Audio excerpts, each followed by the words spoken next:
Je suis Grégory Pouy et vous écoutez Vlan, un podcast qui vous aide à être plus serein en comprenant, avec nuance, le monde dans lequel nous évoluons. Ceci est la deuxième partie de l'épisode avec Véronique Bellemare sur le sommeil. Donc surtout si vous arrivez là directement, retournez à la première partie. Et sinon, je vous souhaite une bonne continuation d'écoute.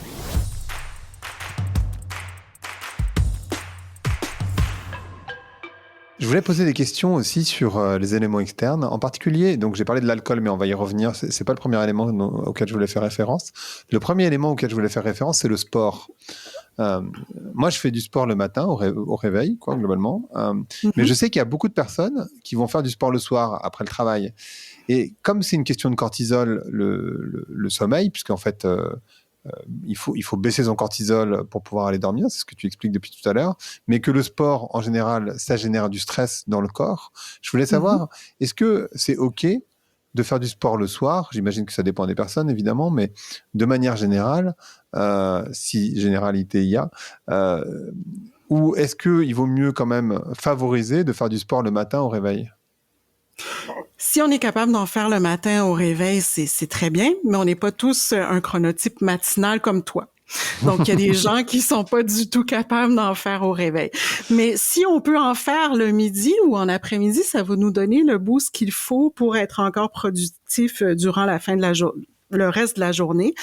Et ça va nous permettre aussi, en étant productif, de se mettre suffisamment en action pour créer ce contraste-là qui est nécessaire entre l'activité et le repos qui va nous permettre de basculer vers le sommeil. Quand on en fait en soirée, là, c'est sûr qu'on prend des risques. Ça dépend toujours quel est le type de sport que l'on choisit. C'est pas pareil si on fait de la boxe ou si on fait des étirements de yin yoga. Bien évidemment, c'est pas la même chose. Mais ceci étant dit, même pour ce qui est des étirements de yin yoga, il y a des personnes qui vont être surexcités par la suite, là. Donc, encore une fois, faut savoir qu'est-ce que moi, ça me fait dans mon corps à moi, les métabolismes et aussi la façon de gérer la température interne sont différents d'une personne à l'autre et de voir quelle est l'activité la plus appropriée à ma situation et quel est le meilleur moment pour la pratiquer. J'ai vu des enfants en consultation qui étaient des jumeaux, qui avaient des pratiques de hockey le soir avant de se coucher. Il y en a un qui revenait, qui dormait en 5 minutes et l'autre ne dormait pas de la nuit et c'était des jumeaux. Donc, évidemment, c'est important de comprendre que on n'a pas tous la même température interne, on ne s'active pas tous de la même façon. Pour moi, peut-être que d'aller simplement dans le spa le soir à l'eau chaude va m'empêcher de dormir toute la nuit. Parce que déjà, ça réchauffe trop mon corps. Alors que pour des personnes qui seraient un peu plus frileuses, peut-être qu'ils vont avoir un combat de boxe, puis finalement, ils vont réussir quand même à bien dormir. Mais de façon générale, on va privilégier évidemment des activités beaucoup plus modérées le soir. Et si on a à pratiquer avec d'autres personnes dans des cours de groupe, par exemple, et qu'on doit se rendre dans une salle où il y a des gros néons au plafond, ben oui, ça peut avoir un gros effet sur le sommeil aussi, même si c'est des activités qui sont modérées.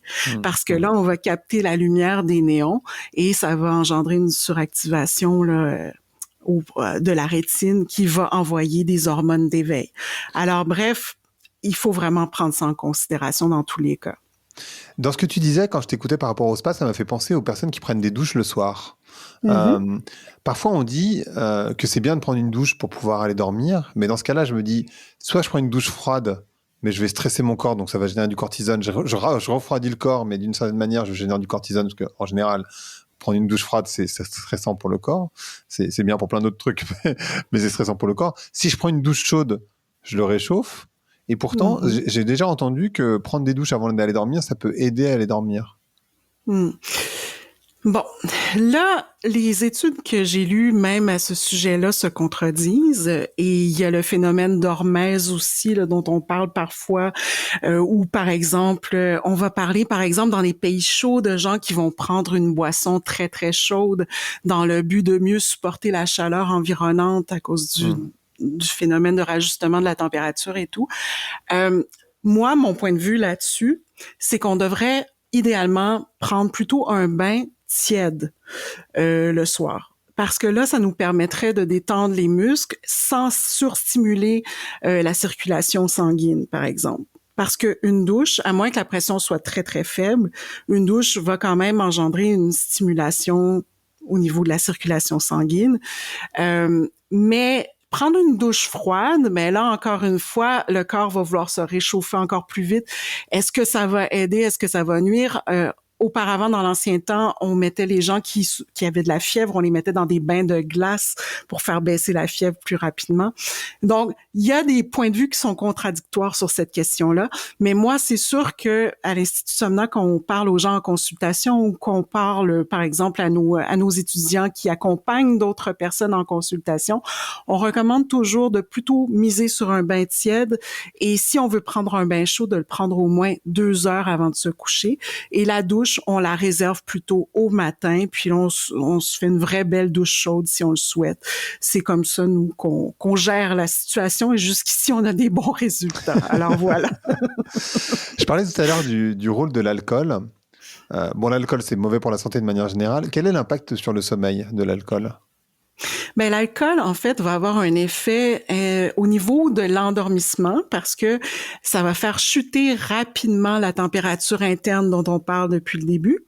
Alors, du fait que ça va faire chuter rapidement la température interne, on va s'endormir souvent plus rapidement avec l'alcool. Mais le sommeil va être de très, très mauvaise qualité, il va être très, très, très fragmenté et ça va déconstruire complètement notre rythme de sommeil, de veille-sommeil.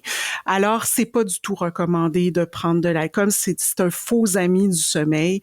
C'est même, il faut en fait, dans les conseils, les premiers commandements du bon dormeur, on dit d'éviter l'alcool et les drogues pour s'endormir.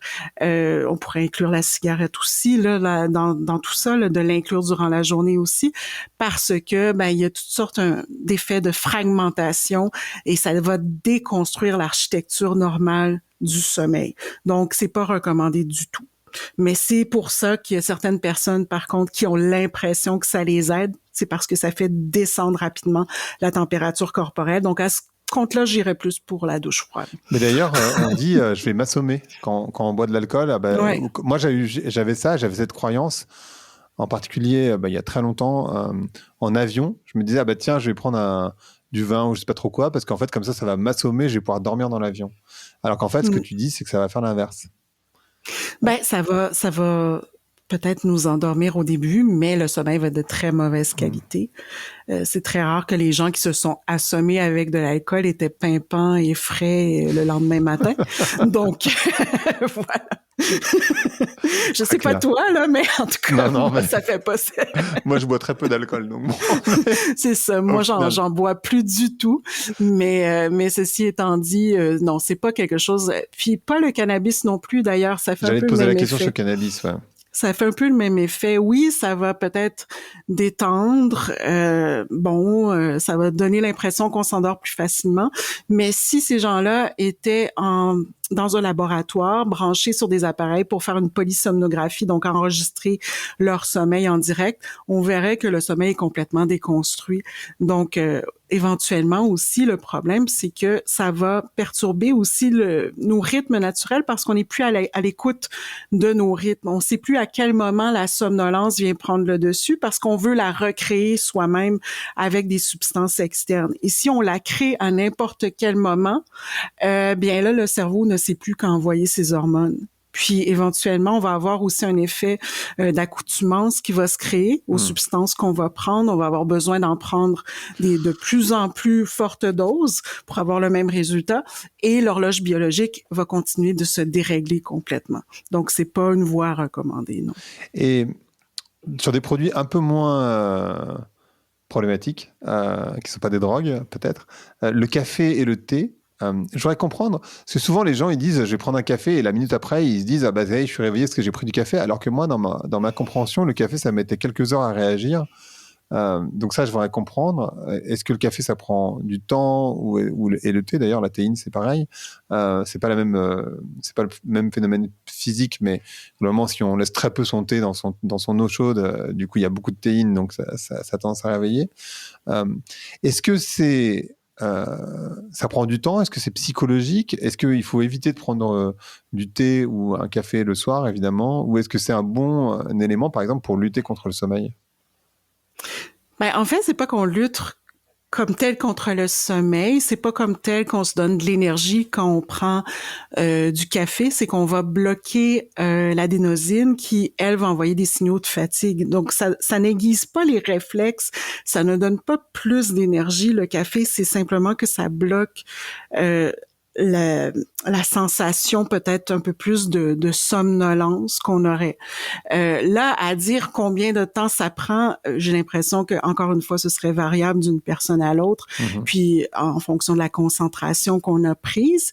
Ça, je suis pas spécialiste du café comme tel, mais par rapport au sommeil, par contre, je peux dire qu'on recommande toujours de ne pas en prendre au moins 5 heures avant le coucher du café. Parce que effectivement, la caféine, c'est une hormone qui est stimulante, une hormone, pas une hormone, mais une molécule qui est stimulante et on a aussi une molécule voisine dans le chocolat, par exemple, qui est la théobromine. Et on a aussi dans la théine une molécule qui lui ressemble. Alors, tout ce qui est théobromine, théine, caféine, normalement, c'est au moins 5 heures avant le coucher qu'on devrait cesser d'en consommer. Oh, wow. Mais là, encore une fois, j'ai fait plusieurs épisodes aussi de podcasts là-dessus sur le fait que les gens posent parfois la question, est-ce que je serais mieux de prendre du chocolat noir, du gâteau au chocolat, si je prends du chocolat, par exemple? Bon. Je sais que tout le monde aime prendre du chocolat, puis je veux pas l'interdire à personne, mais il y a des moments où ça va aider au sommeil et il y a des moments où ça va lui nuire. Et ça va dépendre évidemment de la qualité du chocolat, de la teneur en cacao.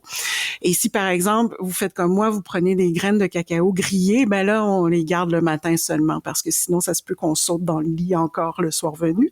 Mais si, par exemple, vous prenez un chocolat qui est un peu moins concentré, là, oui, ça peut se rapprocher un peu plus de l'heure du coucher, mais chacun va métaboliser de façon différente. Et je connais aussi des gens qui, après un espresso, dormaient comme des loirs en 5 minutes, et j'en connais d'autres qui, s'ils en prennent un le matin, n'arrivent pas du tout à dormir, même en soirée, et pour lesquels ça a dû être banni complètement de l'alimentation. Alors, de façon générale, nous, on dit jamais 5 heures avant le coucher. Hyper intéressant. Parce qu'en fait, parfois, on n'est même pas... Enfin, moi, pour le chocolat, par exemple, je n'étais pas du tout au courant que ça peut avoir un impact sur le sommeil. Mais, oui, puis donc ça peut... C'est intéressant que tu ouvres cette porte-là parce que ça peut avoir un double impact. C'est-à-dire que ça m'est arrivé aussi de recommander à des gens qui ne prenaient pas de chocolat d'en prendre. Ah. Ça m'est déjà arrivé. Parce que je voyais que c'est des gens qui étaient très, très, très stressés, qui n'avaient plus vraiment qui s'autorisaient plus aucun petit plaisir. Et en réalité, le chocolat, quand c'est un chocolat de bonne qualité, va contenir du magnésium, va contenir du tryptophane, qui sont des nutriments qui vont favoriser le sommeil. Simplement, comme il contient aussi de la théobromine, ben si on le prend trop proche du coucher, là, c'est la théobromine qui va prendre le dessus. Alors, ce qu'on faisait dans ce cas-là, c'est qu'on leur disait, ben prenez 1 ou 2 carrés le midi plutôt qu'en après-midi ou en soirée, et tout le monde était content comme ça. Je comprends. Qu'est-ce qu'on peut penser? Moi, je fais beaucoup de siestes. Et en fait, je me dis, c'est bizarre. Mais d'une certaine manière, je trouve ça assez génial. Je trouve que la sieste, c'est le, entre guillemets, le doigt d'honneur à cette société de performance. Mais à quoi ça sert la sieste? Comment ça fonctionne, ce système de sieste?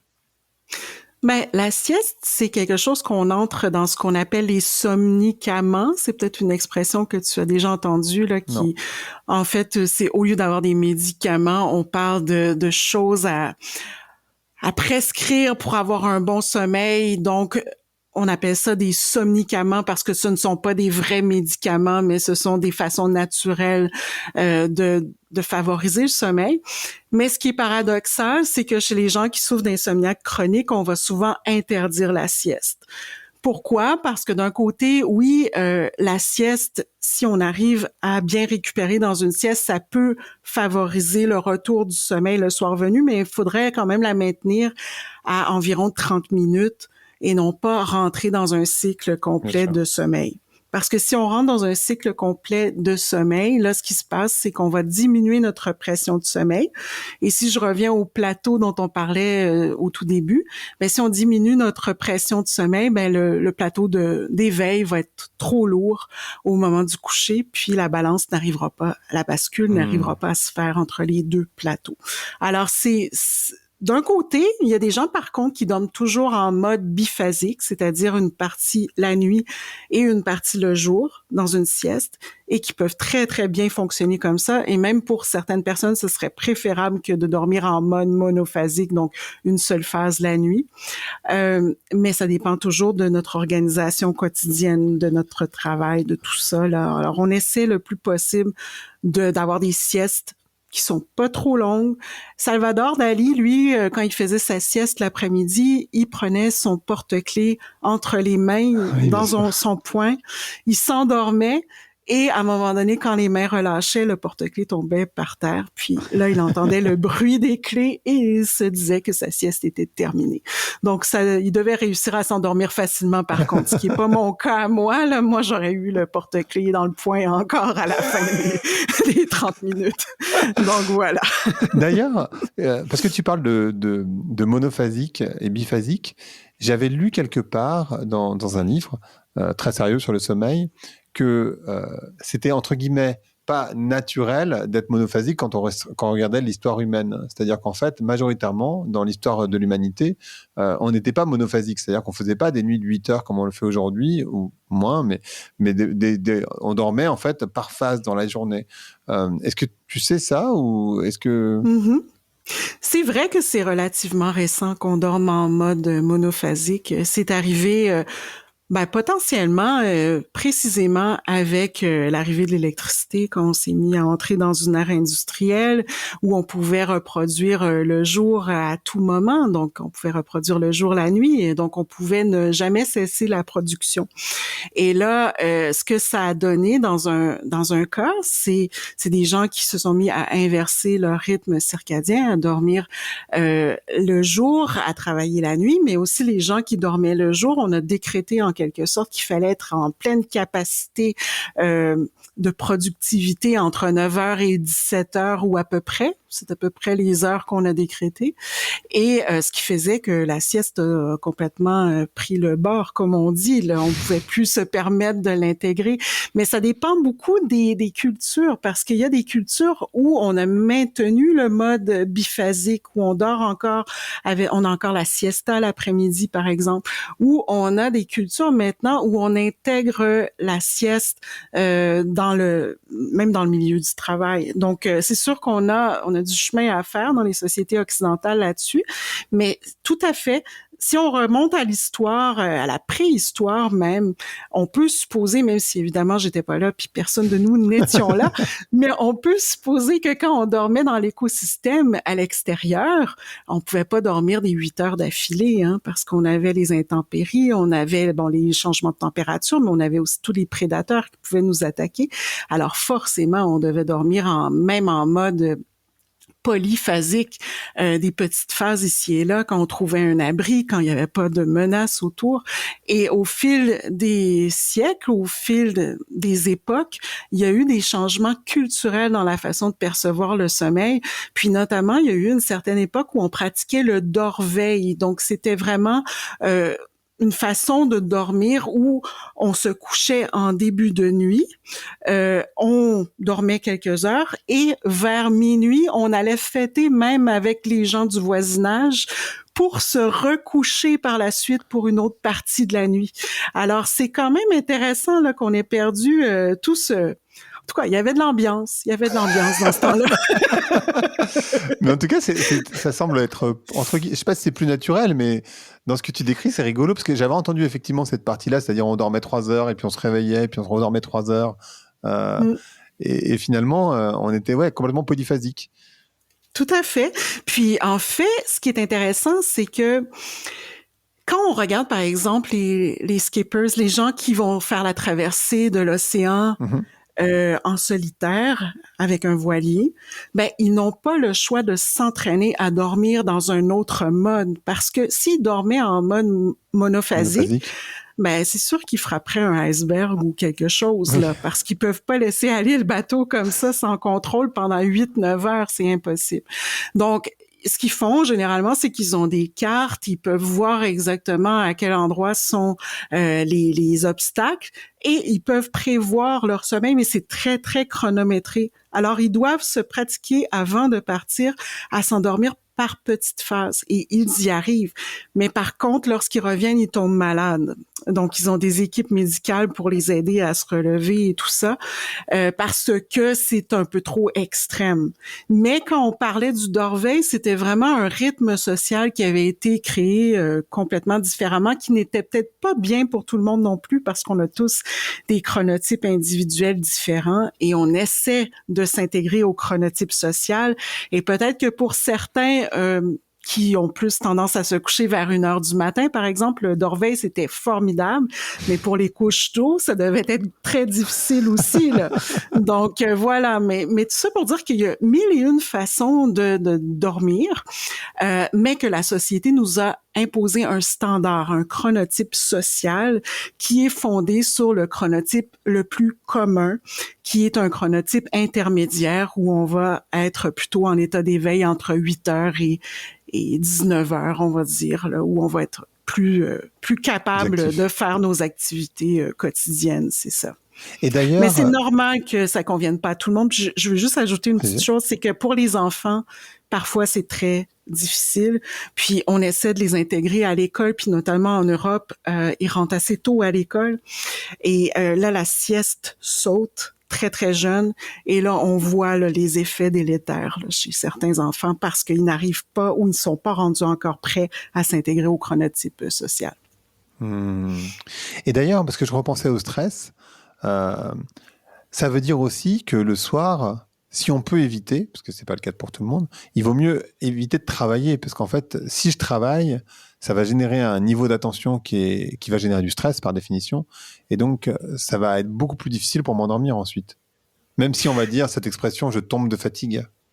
Ben, c'est sûr que ça dépend toujours de la constitution de chacun. Je sais pas comment font les gens qui ont des entreprises avec des centaines de milliers d'employés pour travailler 20 heures par jour et réussir à dormir. Moi, personnellement, j'en serais incapable. Moi, j'ai vraiment besoin d'une bonne transition entre la fin du travail et le moment de coucher. Sinon, je continue à travailler dans mon lit, là. C'est impossible de déconnecter. Mais il y a des gens qui sont peut-être comme Emmanuel Macron en France, justement, qui dorment très, très peu, qui travaillent de longues journées. C'est la cocaïne, Véronique. Peut-être. Non, là, je me prononcerai pas là-dessus. Mais en tout cas, chez nous, au Québec, on a Grégory Charles, qui est vraiment une exception, qui dort à peu près 4 heures par nuit, qui fait le travail de 100 personnes à lui seul et malgré tout, il arrive à s'endormir comme ça. Il tombe instantanément dans du sommeil très profond. Alors, le fait qu'il tombe très, très rapidement dans du sommeil très profond, et ça a été vérifié en laboratoire, lui permet de dormir très peu d'heures et d'être complètement fonctionnel dans son cas à lui. Quand on parlait tout à l'heure, tu parlais de problématiques physiologiques. J'aimerais comprendre, qu'est-ce que ça veut dire? Donc, psychique, je pense que tout le monde comprend. Physique, on en a beaucoup parlé. Mais physiologique, ça veut dire quoi? Ben, tout ce qui est hormonal, tout ce qui est alimentation aussi. Je rentre l'alimentation là-dedans parce que l'alimentation va avoir un effet sur les hormones. Notamment, on sait qu'il y a 2 principales catégories d'aliments. On a les aliments qui sont dopaminergiques, donc qui vont favoriser la sécrétion de dopamine, et les aliments qui sont de nature sérotoninergique, qui vont favoriser la sécrétion de sérotonine. Alors, c'est sûr que si on prend des aliments dits sérotoninergiques qui favorisent la sécrétion de sérotonine, ça va être beaucoup plus apaisant et ça va mieux nous prédisposer au sommeil que si on prend un aliment qui est dopaminergique comme un gros steak saignant rouge qui va bien sûr nous prédisposer à un bon match de boxe plus qu'à une bonne nuit. Donc voilà, c'est vraiment quand on parle de physiologique, il y a tout ça. On va rentrer la respiration aussi là-dedans. Si les gens ont plus de difficultés justement à bien respirer, toutes les hormones vont se débalancer aussi. qu'est-ce qu'on peut rentrer là-dedans aussi? En fait, ce qui est physiologique, c'est ce qui est pas purement mécanique, mais qui va avoir un effet à d'autres niveaux, là, sur les sécrétions hormonales, sur le reflux, par exemple. Le reflux, on pourrait le rentrer dans le physiologique aussi. Le reflux gastro-œsophagien, on pourrait le D'accord. rentrer dans Mais le est-ce que physiologique. dans ton cas, par exemple, mais ça peut être le cas d'autres personnes, est-ce que tu peux prendre des hormones justement pour mieux dormir? Comment ça fonctionne? Ben, les hormones qui sont en vente libre pour mieux dormir, on les produit déjà naturellement. Alors, le principe qu'on enseigne à l'Institut Somna, c'est avant d'aller s'acheter des hormones synthétiques comme de la mélatonine synthétique, par exemple, on va essayer plutôt de bien les sécréter naturellement. Parce que la mélatonine, on est tous capables de la sécréter naturellement. Si elle ne se sécrète pas à son plein potentiel, c'est parce qu'il y a quelque chose forcément, soit qu'on ne fait pas de la bonne façon, ou alors peut-être qu'on a une condition particulière. Notamment chez les autistes, il y a une moins grande sécrétion de mélatonine. Chez les personnes qui sont non-voyantes parce qu'elles ne peuvent pas s'exposer justement au soleil, ça va être plus difficile d'avoir cette sécrétion-là. Il y a aussi d'autres les maladies ou d'autres syndromes particuliers qui peuvent être exceptionnels et engendrer un déficit de mélatonine. Mais si ce n'est pas le cas, ben, il faut faire ce que l'on peut faire dans notre vie de tous les jours pour bien la sécréter, cette hormone-là. Et ça va passer par justement le mouvement, l'activité physique, par les expositions aux stimulus externes au bon moment et aussi par l'alimentation. Parce que il y en a plein de mélatonine dans les aliments que l'on consomme. Il faut juste prendre le temps de les consommer puis les mettre au bon endroit dans notre calendrier de repas quotidien. Parce que c'est sûr que, par exemple, si je parle des cerises, ou je crois que vous appelez ça les griottes aussi en France, les cerises rouges. Ouais, cerise griotte. Elles sont pleines de mélatonine. Donc, pourquoi aller acheter de la mélatonine synthétique si, par exemple, je peux me faire un smoothie aux cerises le soir qui va abaisser ma température corporelle puis qui va en même temps m'aider à augmenter légèrement mon taux de mélatonine? Pourquoi aussi chercher à à trouver une béquille qui va être celle de prendre un produit synthétique alors que je n'ai pas suffisamment bougé dans ma journée, je me suis pas suffisamment exposée au soleil, donc je n'ai pas permis à mon corps de sécréter naturellement sa mélatonine. Et chez les enfants, c'est dramatique en ce moment parce que il y a des gens qui nous disent de partout, de tous les pays, qu'on les met sur mélatonine très, très, très jeunes parce qu'on dit qu'ils ont des difficultés de sommeil. Alors qu'en réalité, quand on analyse leur situation, souvent le cadre de sommeil est complètement inadapté. Mais un enfant est à pleine capacité de production hormonale et on commence à avoir un déficit de mélatonine seulement après l'âge de 50 ans. Alors nous, quand on voit des enfants qui prennent de la mélatonine synthétique, mais on commence par regarder, oui, mais est-ce que ils font ce qui doit être fait durant la journée pour la sécréter naturellement, leur mélatonine? Est-ce que le cadre qui est établi dans leur écosystème familial avec leurs parents, est-ce qu'il est adapté pour cette sécrétion-là? Ou si on a des ajustements à faire? Puis la plupart du temps, ce sont des enfants qui n'avaient pas besoin de mélatonine synthétique du tout, là, qui étaient tout à fait capables de la sécréter, mais qui n'avaient pas le contexte qui leur permettait de le faire naturellement. Alors, comment on fait quand on est parent pour aider les enfants à prendre des bonnes habitudes? Ou quelles sont les mauvaises habitudes qu'on leur donne, à l'inverse? Ben déjà, si nous-mêmes, on n'a pas un bon rapport au sommeil, ça va enseigner un mauvais modèle d'appréciation du sommeil. Donc, c'est sûr qu'il faudrait leur donner l'habitude d'adopter un comportement décroissant en soirée. Évidemment, on va se déconnecter le plus possible en soirée parce que le but est de reconnecter avec les humains qui nous entourent pour abaisser justement le niveau de cortisol, sentir aussi qu'on va sécréter davantage d'ocytocine, donc l'hormone de l'attachement, tout ça.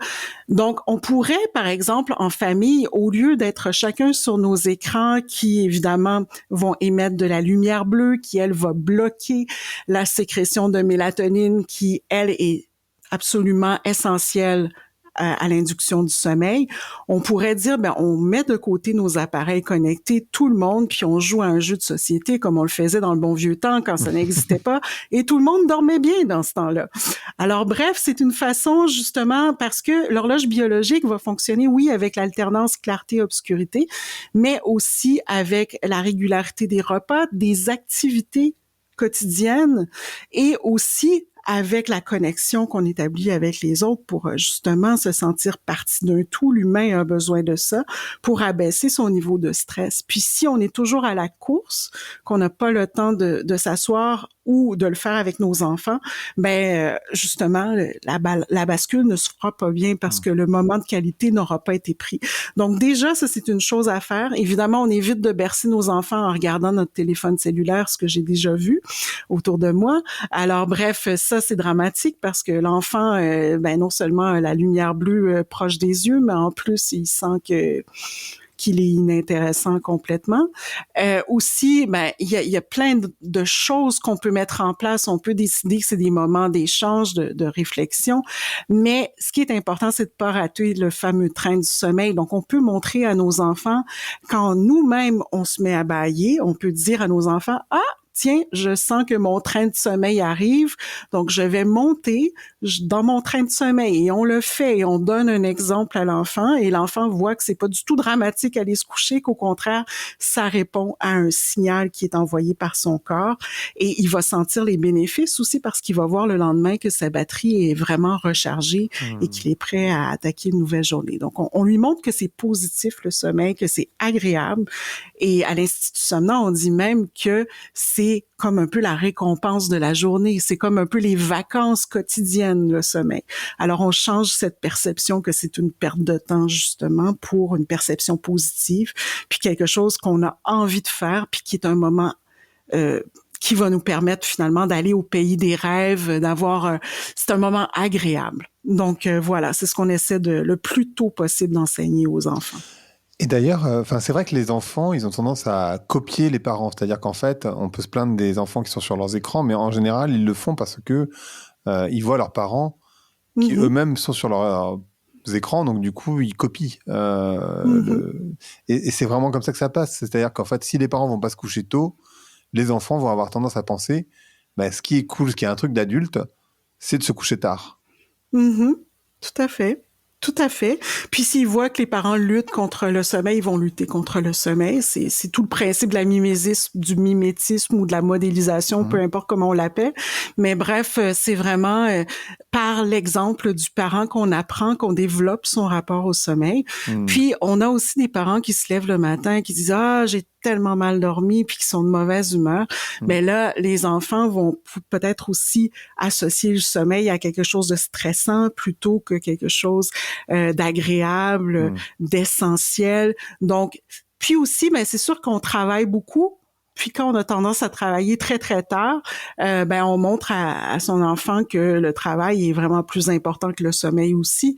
Donc, bref, tout ça, il faut se poser la question, là, quel est le message que j'envoie? Est-ce que moi-même, je lui montre que j'aime le sommeil, que j'aime aller dormir et que c'est utile le sommeil? Donc, évidemment, si on revient à l'arbre de la santé, si on a les maux qui peuvent proliférer si on manque de sommeil, à l'inverse, on a les bénéfices qui vont venir avec un bon sommeil. Donc, on va avoir une meilleure concentration, on n'aura pas de troubles d'apprentissage, on va apprendre mieux, on va bien grandir, on va avoir une meilleure humeur.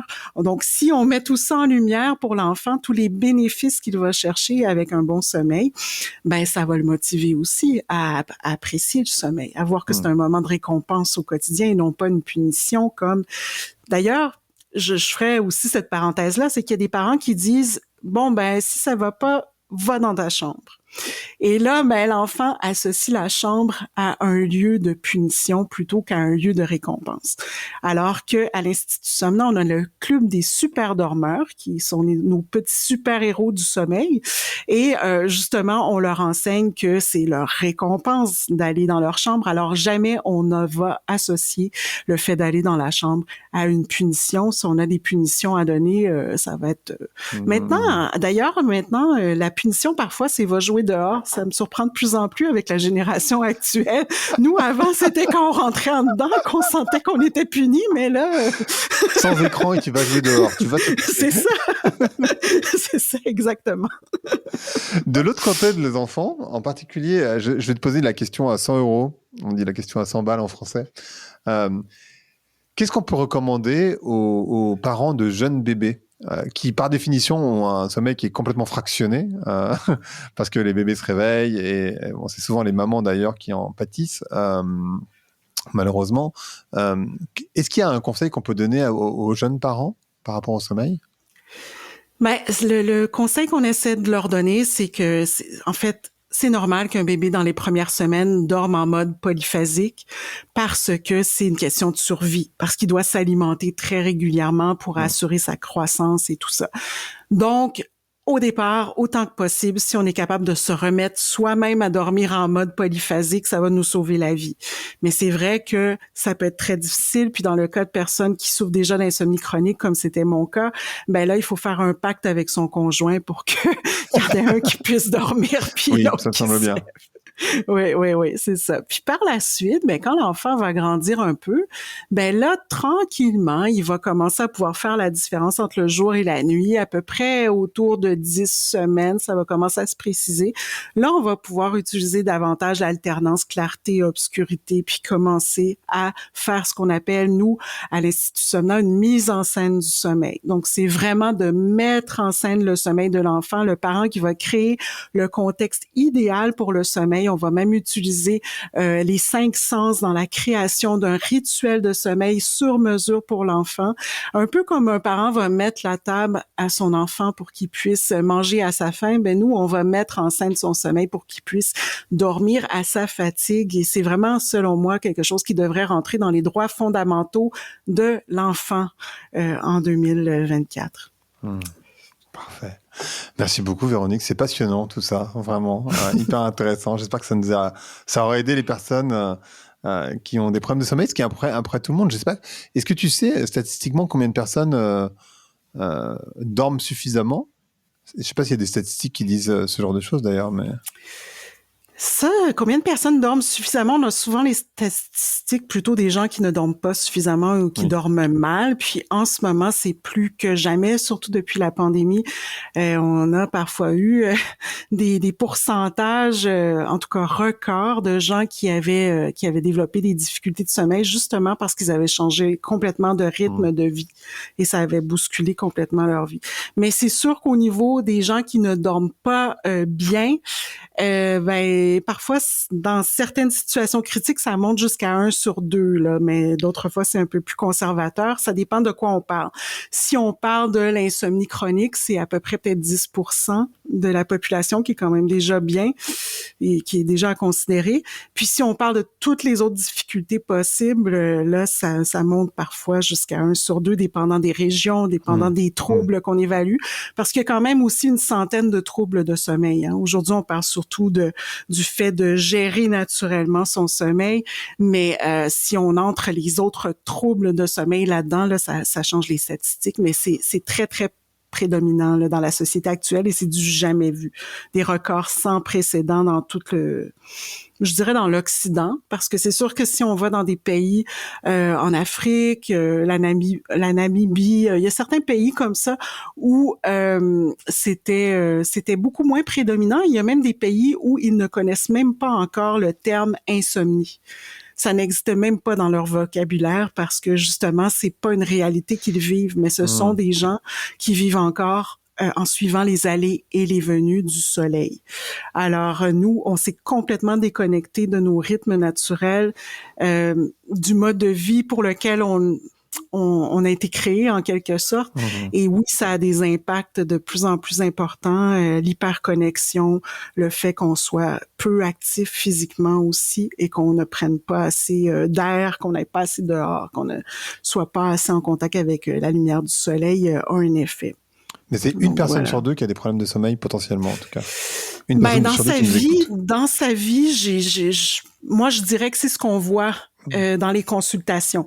Mais maintenant, il y a toutes sortes de statistiques. Si on regarde juste pour les insomniaques, si on regarde pour tous les autres troubles de sommeil, pour les âges, pour les... Bien sûr, Mais je peux dire que En fait, quand je parle à des collègues qui sont plutôt du côté de la médecine conventionnelle, ce qu'on nous dit, c'est que dans leur cas, ils ont à peu près 8 personnes sur 10 qui leur fait part de difficultés de sommeil dans les consultations. Wow, 80% Donc, des gens. Oui, à peu près. Mais en tout cas, moi, dans mon réseau à moi, je peux pas en faire une étude universelle, mais dans mon réseau à moi, quand je leur pose la question, que ce soit à des pédiatres, que ce soit des médecins, on me dit qu'il y a à peu près 8 personnes sur 10 qui se plaignent de difficultés de sommeil en consultation. Et évidemment, ben, il y a des moments différents dans la vie. Il y a des personnes qui peuvent vivre des épisodes d'insomnie aiguë comme lors d'un deuil, comme lors d'une rupture. Mais il y a aussi des gens qui vont développer des insomnies chroniques qui vont persister sur plusieurs décennies.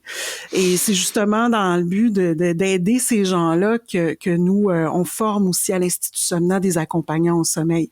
Parce qu'il y en a très, très peu. Puis moi, c'est ce qui m'a manqué énormément là, dans toutes les années de galère, c'est d'être trimballée d'une personne à l'autre, puis de me rendre compte qu'il y avait personne vraiment qui pouvait m'expliquer mon sommeil, qui pouvait m'accompagner, m'aider à avoir des déclics quant à mon sommeil. Et maintenant, ben, on a des membres du réseau Somna dans une douzaine de pays qui ont été certifiés par l'Institut Somna et qui peuvent prendre part à ces accompagnements-là pour aider les gens à retrouver un meilleur sommeil, qu'ils aient de 0 à 100 ans. Donc, bref, on a des beaux résultats avec la somnopédagogie. Parfait. Merci beaucoup, Véronique. La dernière question du podcast, c'est que le podcast s'appelle Vlan. Je voudrais savoir à quoi tu veux ouvrir et où claquer la porte.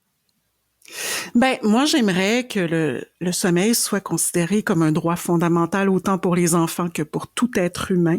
Donc, ça, c'est sûr que éventuellement dans les chartes de droits universels, ça devrait faire partie des droits fondamentaux parce qu'il y a des contextes, il y a des pays où on n'est même pas capable d'aller chercher le sommeil dont on a besoin. Puis, on sait tout ce que ça peut avoir comme impact sur la santé globale.